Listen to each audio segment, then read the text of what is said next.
Tanawin muli natin mga kapatid itong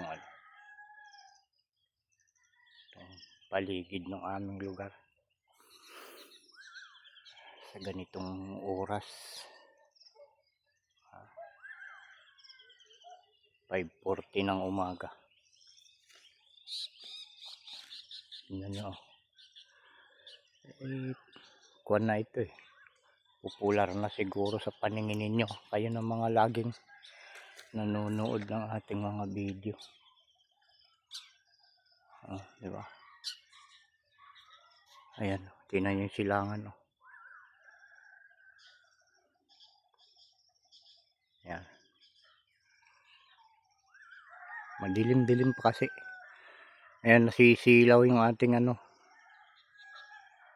cellphone.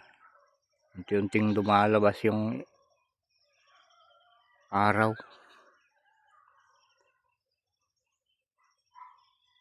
Na-video na natin ito noon, yung paglabas niya.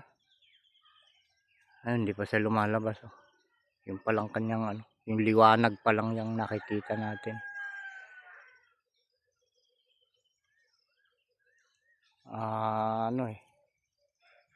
Late pag lumabas yung araw dito sa amin dahil ito nga, yung kalagayan ng aming lugar. Para kaming di ba? Tingnan nyo.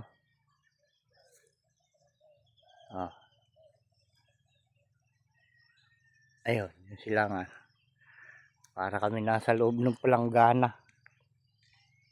Libot ng bundok. Kaya yan na. 5:40 na wala pa yung araw. Sa ibang lugar na sa gawing silangan dagat ang makikita mo. Doon maagang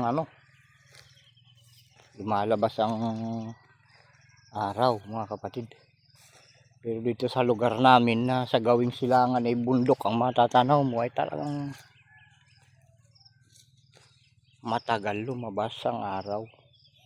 Dahil kailangan pa niyang lampasan yung mga bundok na yan bago siya lumabas. Bago natin siya makita. Iba't iba ang katayuan ng lugar. Lalo na siguro mga kapatid dun sa parte ng Ilocos. Ang tataas ng mga bundok dyan. Baka mas matagal din lumabas dun. Yan ang dahilan kung bakit matagal lumabas ang araw dito sa amin. Yung mga kapatid, magandang umaga sa inyo. Muli salamat sa inyong panonood.